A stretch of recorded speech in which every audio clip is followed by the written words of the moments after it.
जय गुरुदेव। आप सभी गुरु प्रेमी भाई बहन को मेरा जय गुरुदेव प्रणाम। मैं आपको आज सुनाने वाली हूँ हमारे परम पूज्य स्वामी जी महाराज के द्वारा लिखी हुई परमार्थी वचन संग्रह के कुछ अंश, जिसमें मैं अभी सुनाने वाली हूँ दया के निशान। जब साधक का साधन में मन लगे, प्रेम आवे, विरह सतावे, संसार नासवान दिखाई दे, गुरु के सिवा और कोई हितकारक नजर न आवे और शब्द लगातार बगैर मुद्रा लगाए सुनाई दे, उस वक्त गुरु की महान दया समझना और जानना चाहिए। ऐसी अवस्था में साधक को और तेजी के साथ साधन करना चाहिए ताकि अंतर में शब्द की धारा जारी हो जावे। मनुष्य अपने स्वभाव के अनुसार कुत्तों की गति में चल रहा है। जो मनुष्य काम के वशीभूत है वह कामी कुत्ता है। उसे हड्डी से मोह रहेगा और हड्डी में रस नहीं होगा।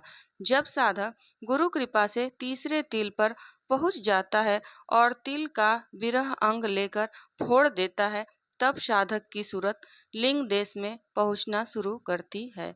साधक की सूरत गुरु कृपा से तीसरे तिल पर टिकने लगे, उस वक्त ऐसा मालूम होता है कि हमने गुरु से प्रश्न किया और तुरंत उत्तर दे दिया।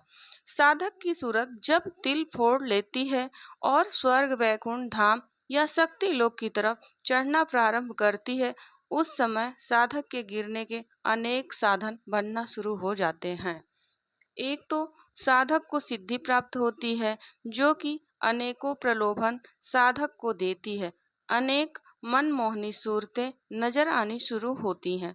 साधक ने इतना मन मोहक रूप नहीं देखा है। अंतर की रचना। एक सुंदर स्त्री यहाँ पर यदि किसी साधक की निगाह में आ जावे तो साधक उसकी ओर बहुत देर तक देखता है और जो विकार पैदा हुआ है देखकर वह जल्दी नहीं जाता है। वैसे ऊपर के लिंग लोक में साधक को स्त्रियां भी मिलती हैं। उनके रूप बड़े अद्भुत हैं, जिन्हें देखकर साधक उनको छोड़ना नहीं चाहता। साधक कहता है कि मैं इनको देखता रहूं और यहीं पर रहूं, चाहे गुरु मुझसे छूट जाए, पर हम इनको नहीं छोड़ेंगे। वह सुंदर स्त्रियों के लोक में है। गुरु को सर्वदा के लिए साधक त्यागना पसंद करता है, परंतु उनके पास से नहीं हटना चाहता है। दिल सदा चाहता है कि यहाँ से हटूं नहीं, इन्हीं की छवि को देखता रहूं। जब वहाँ की मनमोहनी महामाया साधक के मन की को खींच लेती हैं, उस वक्त मंडल पर बड़े बड़े दृश्य नजर आने लगते हैं, जो कि माया के बने होते हैं। ब्रह्मा, विष्णु और शिव को हुक्म होता है कि तुम अपनी कला के द्वारा साधक को हमारी ओर मत आने देना। साधक को साधना में बड़े बड़े डांस नृत्य नजर आते हैं। कभी कभी ऐसा होता है कि आंखों के सामने स्त्रियां आ जाती हैं और उनके नाच होने शुरू हो जाते हैं। साधक ऊपर नीचे दाएं बाएं देखता है तो उन्हीं मोहनी शक्लों को देखता है और उनके साथ विहार करता है। आप किसी क्लब में जाओ जहां पर अंग्रेजी नृत्य होता हो, वहां से आपका मन नहीं हटता और दौड़कर रोज जाने लगता है। साधक के लिए बड़ी कठिनाई है, जबकि चेतन माया अपना खेल दिखाकर अपना हाथ गले में डाल देती है। वहाँ स्त्रियां का हाथ अति मुलायम है। जिस साधक के गले में स्त्रियों का हाथ हो और चारों तरफ साधक उन्हीं स्त्रियों को देखता हो, बताओ किसका नशा चढ़ेगा। साधक किसी हालत में माया से छुटकारा नहीं पा सकता है। जब साधक के मन पर अधिकार जमा लिया और माया ने समझ लिया कि गुरु इनके यहाँ से उठ गया, उसी समय माया अनेक फुरना पैदा करके साधक को वहां से भी गिरा देती है। साधक की अवस्था। साधक की कैसी अवस्था होती है? जैसे कामी कुत्ता क्वार के महीने में पागल होकर चारों तरफ काम के वशीभूत होकर नाचता है। गुरु की जरूरत। साधक को गुरु की इसलिए जरूरत है, जब सूरत गुरु कृपा से तीसरा तिल फोड़ेगी, उस वक्त शक्तियां साधक के पास गिराने हेतु आवेंगी। यदि गुरु समर्थ है तो साधक को बचा लेगा, नहीं तो साधक अपनी साधना से गिर जाएगा। एक तो साधक बगैर गुरु के नासवान संसार नहीं छोड़ता है। गुरु ने साधक के साथ बहुत जबरदस्त कृपा की और कुछ समय में जाकर संसार से वैराग कराकर साधना में लगाना चाहा, तो साधक के लिए अनेक विघ्न अंदर और बाहर हैं। जाति बिरादरी। जब साधक गुरु के पास गया और सत्संग करना शुरू कर दिया और कुछ समय परमार्थ की आनी शुरू हुई और संसार नासवान मालूम पड़ने लगा और कुछ काम संसार का कम किया कि उसी वक्त घर वाले कुटुंबी जाति बिरादरी पहुंचने लगे। अनेक प्रकार के वचन सुनाना शुरू किया।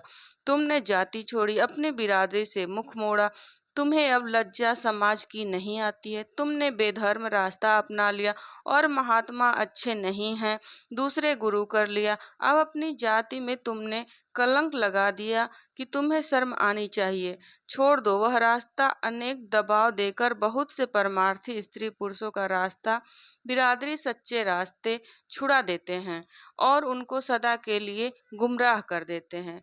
गुरु का त्याग। साधक बाहर की परेशानी से गुरु का त्याग देता है और यहाँ तक देखने में आता है कि उसी गुरु का विरोधी बनकर पूरी मुखापत करता है। यहाँ तक कि बहुत से लोगों ने महात्माओं के प्रति झूठी गवाहियां भी कचहरियों में दे दी। गुरु का पथ अपनाना सरल नहीं। साधक की ताकत नहीं है कि अपनी करने से मुड़ जावे। साधक को गुरु की सहारा पूरा लेना होगा, वरना हर प्रकार के विघ्न सतावेंगे। जो कहता है कि साधक गिर जावे, गुरु का सहारा है तो साधक नहीं गिरेगा। साधकों, गुरु का पथ अपनाना सरल बात नहीं है।